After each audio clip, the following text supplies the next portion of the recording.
Dan kalau Allah menjanjikan yang baik akan ketemu dengan baik, pasti innahu la yukhliful mi'ad. Allah tidak pernah mengingkari janjinya.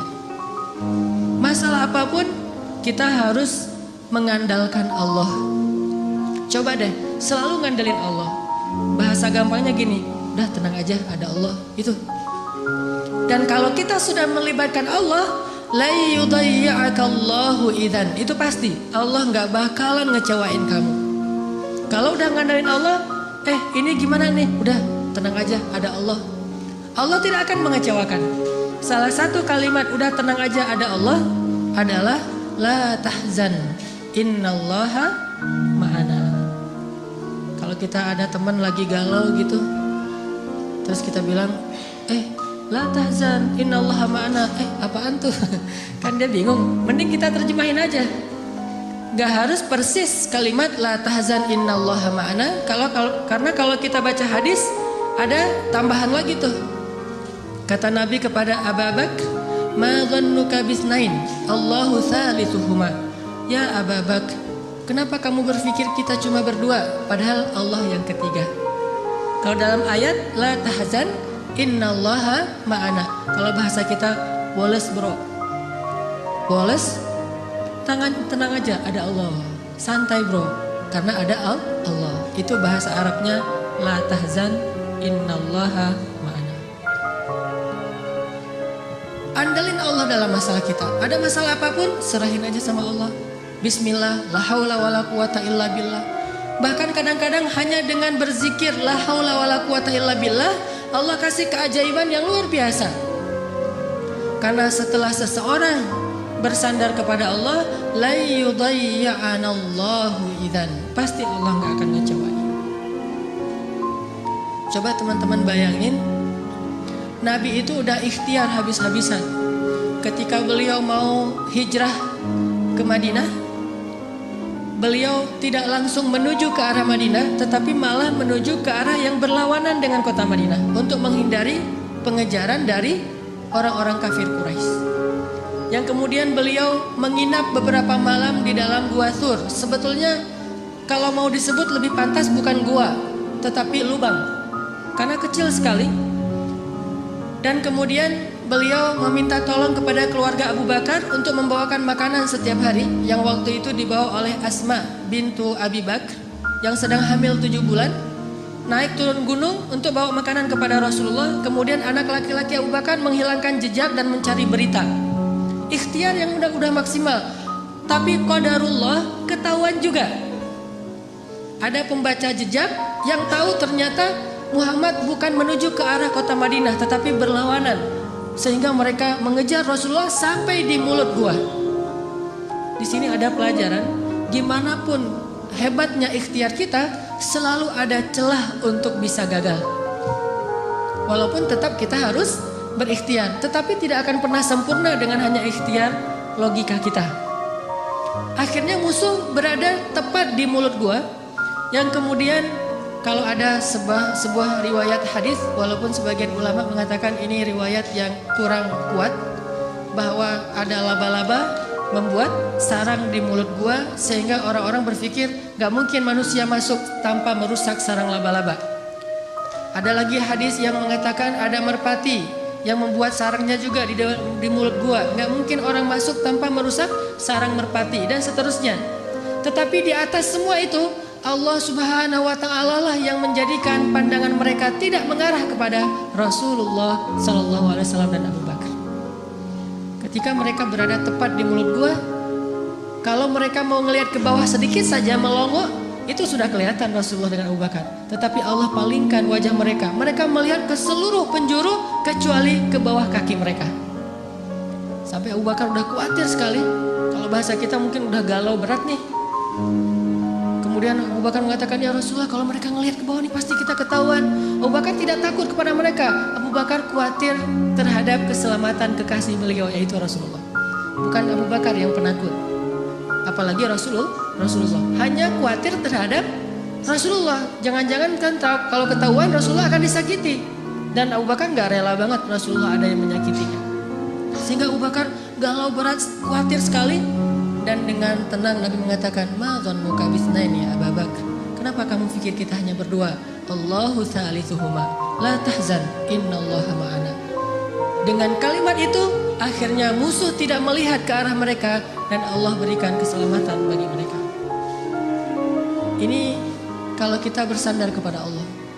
Setelah selesai Rasulullah dan Abu Bakar menginap beberapa malam di Gua Thur, lalu melanjutkan perjalanan ke kota Madinah. Ternyata pengejaran terhadap Rasulullah itu belum selesai, belum berhenti. Muncullah seorang pembaca jejak baru namanya Suraqah bin Malik. Masih kafir dan dia mengejar hadiah 100 ekor onta dari Abu Jahal kalau dia dapat membawa pulang Muhammad hidup atau mati. 100 ekor onta. Teman-teman tahu harga 1 ekor onta? 1 ekor onta itu kalau onta yang dipakai berdagang, bukan onta yang dipakai nyembelih. Kalau yang dipakai nyembelih paling 40 juta, 50 juta. Kalau yang dipakai untuk perjalanan berdagang, 1 ekornya itu 300 juta. 1 ekor ontanya 300 juta. Jadi puluhan miliar. Sehingga orang Arab di Saudi, di Irak, di Emirat dengan menjual 2 ekor onta atau 3 ekor onta, mereka bisa beli Alphard. Jadi biasa bagi mereka. Jual 10 ekor onta, beli Ferrari. Kalau kita nabung sampai meninggal akhirnya jadi warisan, ditabung lagi nggak dapat. Jual kambing, jual sapi, jual segala macam. Karena onta itu harganya mahal, apalagi onta merah bisa sampai 700 juta. Kalau yang di Dubai itu sering diperlombakan, itu onta-onta yang berkualitas, itu 1 ekornya bisa di atas 1 miliar. Kuda aja bisa sampai 3 miliar ya. Makanya Abu Jahal menawarkan, siapa yang bisa membawa pulang Muhammad hidup atau mati, saya kasih 100 ekor onta yang terbaik. Akhirnya Suraqah bin Malik semangat mencari Rasulullah SAW. Dia baca jejak di setiap penjuru padang pasir. Karena dia berpengalaman membaca jejak, dia lihat langit, dia lihat pasir yang terbang gara-gara ada orang yang berjalan cepat di padang pasir. Dia lihat merpati, dia lihat alam. Akhirnya dia menemukan Nabi SAW dengan Abu Bakar. Ketemu. Begitu sudah dekat, kemudian tiba-tiba dengan takdir Allah, Allah memperlihatkan kekuasaannya. Kuda yang ditunggangi oleh Suraqah terperosok dan jatuh. Kemudian Suraqah bangkit, naik lagi ke atas kudanya, dan kudanya tidak mau berjalan. Kuda itu seperti melawan sehingga Suraqah jatuh sampai 3 kali. Allah ala kulli syai'in qadir. Serahin sama Allah. Akhirnya Suraqah berjalan kaki, nggak menyerah. Kudanya nggak mau jalan, dia nggak kundung, dia nggak menyerah. Akhirnya dia jalan kaki. Dia kejar Rasulullah dengan berjalan kaki. Setelah mendekat kepada Rasulullah, tiba-tiba Rasulullah mengatakan, ya Suraqah, bagaimana pendapat kamu kalau kamu memakai pakaian khusus Raja Persia? Kata dia, pakaian Raja Persia? Ya, kata Rasulullah. Mau, kata Suraqah. Kata Rasulullah, kalau begitu halaulah orang-orang yang ingin mengejar kami. Kelak kamu akan memakai pakaian Persia, Raja Persia. Sehingga akhirnya Allah Subhanahu wa taala membolak-balikan hati manusia. Yang tadi marah kepada Rasulullah, benci kepada Rasulullah, ingin mengambil keuntungan dari menangkap Rasulullah, Allah balikkan hatinya tiba-tiba menjadi pendukung Rasulullah SAW. Walaupun belum beriman, tapi dia mendukung Rasulullah.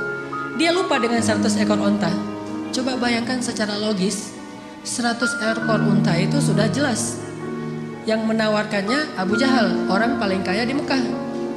Sedangkan pakaian Persia yang nawarinya seorang laki-laki yang bahkan dari kampung halamannya aja terusir. Dan bagaimana dia akan berikan jubahnya Raja Persia kecuali dengan cara menaklukkan negeri Persia. Dan bagaimana dia akan menaklukkan Persia sedangkan di rumahnya aja, di kampungnya aja dia dalam keadaan lemah dan terusir. Ini kan gak logis. Kok bisa Suraqah percaya sama Muhammad yang dalam keadaan terusir, memberi janji yang aneh, tapi dia meninggalkan janji-janji Abu Jahal 100 ekor unta yang paling realistis. Ini kebesaran Allah Subhanahu wa taala. Dan ini juga sebagai bukti Rasulullah itu benar-benar al-amin, as-sadiqul masduq, orang yang selalu dipercaya bahkan oleh musuhnya. Suraqah lebih percaya kepada Nabi walaupun Nabi terusir dengan janji yang aneh itu daripada pada Abu Jahal yang realistis. Sehingga akhirnya Allah menyelamatkan Rasulullah dan Abu Bakar sampai di Madinah. Selang beberapa tahun setelah Nabi SAW wafat, pada masa kekhalifahan Umar bin Khattab, akhirnya Islam berhasil membebaskan Persia dan menaklukkan kerajaan-kerajaan yang zalim di sana. Lalu salah satu ghanimah harta yang dibawa dalam peperangan itu adalah jubahnya Raja Persia, dibawa ke Madinah. Ketika jubah Raja Persia sampai di Madinah, diserahkan kepada Umar. Umar teringat dengan janji Nabi, sehingga Umar bertanya, Aina Suraqah? Di mana Suraqah bin Malik? Ternyata Suraqah sudah masuk Islam. Kemudian dia datang, saya ya Amirul Mukminin, saya Suraqah, udah tua dia. Kata Umar, ya Suraqah, masih ingat dengan janji Rasulullah kepadamu? Suraqah bingung, janji yang mana? Dia udah lupa dengan janji Nabi. Kemudian kata Umar, sesungguhnya dulu Nabi pernah berjanji akan memakaikan kepadamu pakaian Raja Persia. Oh ya, saya masih ingat waktu itu Nabi berjanji demikian. Maka wahai Suraqah, pujilah Allah, sesungguhnya Allah telah mengabulkan janji-janji itu, dan inilah pakaian Raja Persia, pakailah. Pas dilihat oleh Suraqah, sutra semua, bagus sekali pakaiannya. Dia ganti bajunya, dia pakai baju Raja Persia, dia pakai mahkotanya, dia pakai sepatunya, dia pakai pedang yang bertahtakan banyak berlian-berlian di atasnya. Sehingga Suraqah tiba-tiba seolah-olah menjadi Raja Persia. Dia muter-muter keliling kota Madinah. Oh, saya Raja Persia, saya Raja Persia.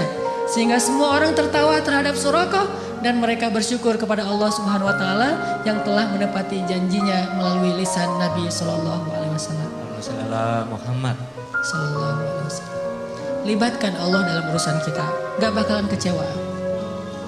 Pakai Allah, andalkan Allah, berserahlah kepada Allah dalam urusan kita, sepele apapun.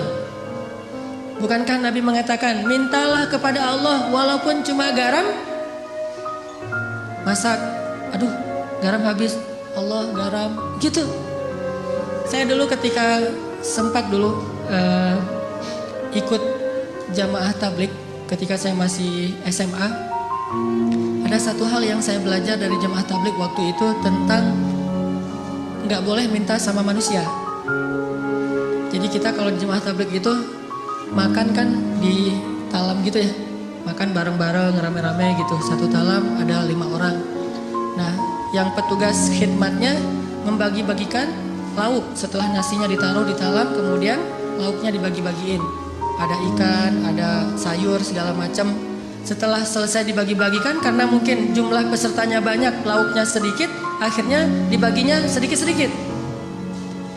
Pas kita lagi makan, ikannya habis, maka kalau pengen minta tambahan ikan, nggak boleh minta kepada petugas, mintanya ke Allah. Jadi itu SOP di jamaah tablik yang dulu saya pernah ngalamin. Kalau ada masalah mintanya ke Allah. Jadi kalau kita kurang lauk, Allah ikan ya Allah. Akhirnya dia dengar, oh ikan datang, Masya Allah, Allah datangkan ikan gitu. Walaupun agak lucu, tetapi sebetulnya ini mengajari tentang berharap kepada Allah. Memang lucu sih awalnya, tapi lama-lama benar-benar kerasa di hati. Begitu kurang sedikit, Allah ini sayurnya kurang sedikit ya Allah, maaf ya Allah. Akhirnya datang sayur, Masya Allah, Alhamdulillah gitu. Sampai ada teman yang lagi masak, dan dia emang chef yang udah hijrah, kemudian ikut kayak jamaah tabligh gitu. Masakannya enak. Teman-teman yang lain nanya, ini cara masaknya gimana kok enak banget? Oh gampang masaknya. Gimana? Siapkan sayur segala macam, udah gitu masukkan ke dalam air, setelah itu beri garam sedikit, kemudian minta kepada Allah, ya Allah kasih enak ya Allah. Nanti Allah kasih enak.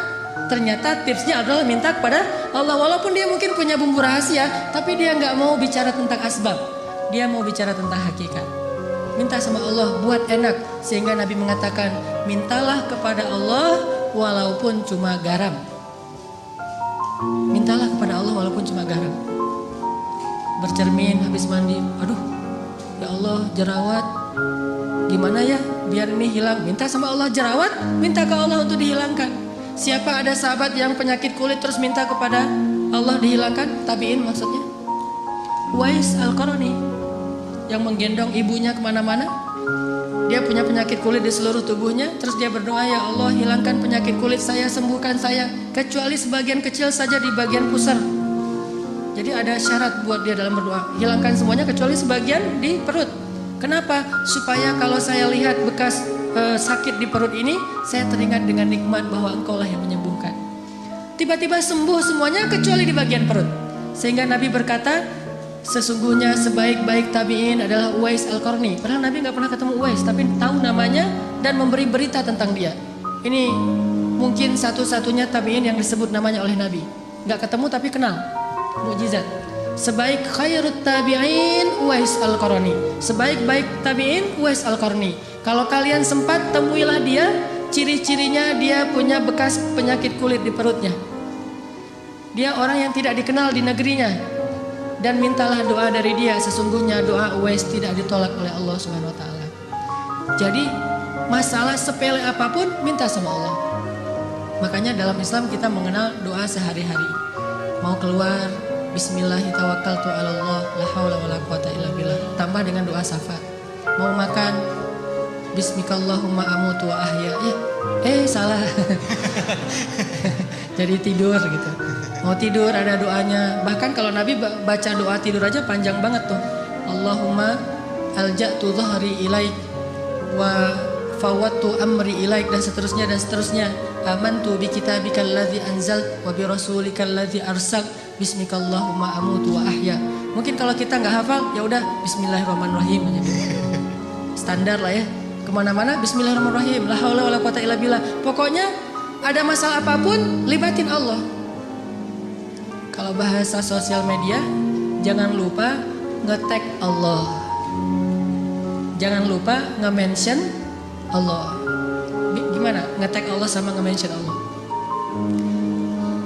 Teman-teman pernah nggak diundang makan sama atau diajak makan sama temennya, ditraktirin makan, udah gitu foto-foto karena ternyata tempat makannya itu cozy, instable, layak untuk di selfie-in gitu. Wah ini tempat makannya cozy banget nih, selfie yuk, selfie gitu ya. Udah selesai selfie, udah gitu kita posting. Selfie-nya sama siapa? Bareng dengan teman yang naktirin kita. Setelah selesai selfie kita posting. Etis nggak kalau kita posting tapi kita nggak nge-tag orang yang mentraktir kita? Nggak etis ya? Pasti kita di captionnya tuh nulis, alhamdulillah hari ini makan enak di tempat yang cozy banget, makasih ya buat siapa gitu kan, yang udah menraktirin saya, kan gitu nge-tagnya. Begitu juga ketika kita menikmati rezeki dari Allah, agak kurang etis kita makan enak tapi Allah nggak di-tag gitu. Cara nge-tag Allah, Bismillahirrahmanirrahim. Allahumma barik lana fima razaqtana. Alhamdulillahilladzi at'amana hadza wa razaqnahu min ghairi haulin minna wala quwwah. Kita nge-tag Allah, ini nikmat dari Allah, ini nikmat dari Allah. Itu baru etis. Kita ngeposting banyak nikmat tapi Allahnya nggak di-tag. Ke manusia aja nggak enak, apalagi kepada Allah. Kalau nge-mention Allah, ada sesuatu yang indah, Masya Allah, Subhanallah, Allahu Akbar dan segala macam. Jadi setiap kali ngelihat sesuatu yang keren, kita mention. Kayak kita lagi ngelihat sesuatu yang viral di sosial media, akhirnya karena ini bagus banget videonya, inspiring, lucu, kece gitu, akhirnya kita mention ke teman kita, lihat yang ini, di mention @fulan, gitu kan ya. Maka setiap kali kita ngelihat sesuatu dari ciptaan Allah yang kece, yang keren, yang luar biasa, harusnya kita mention Allah, Masya Allah. Jadi kalimatnya tuh seolah-olah Masya Allah, Subhanallah, Alhamdulillah, aja terus. Karena kita ingin menghargai Allah. Ini artinya melibatkan Allah. Siapa yang melibatkan Allah dalam urusannya, maka Allah akan tambahkan kebaikan dan keberkahan. Fadhkuruni azkurkum ana inda dhanni abdi bi. Ingat aku ingat kalian, dan aku tergantung prasangka hambaku kepadamu.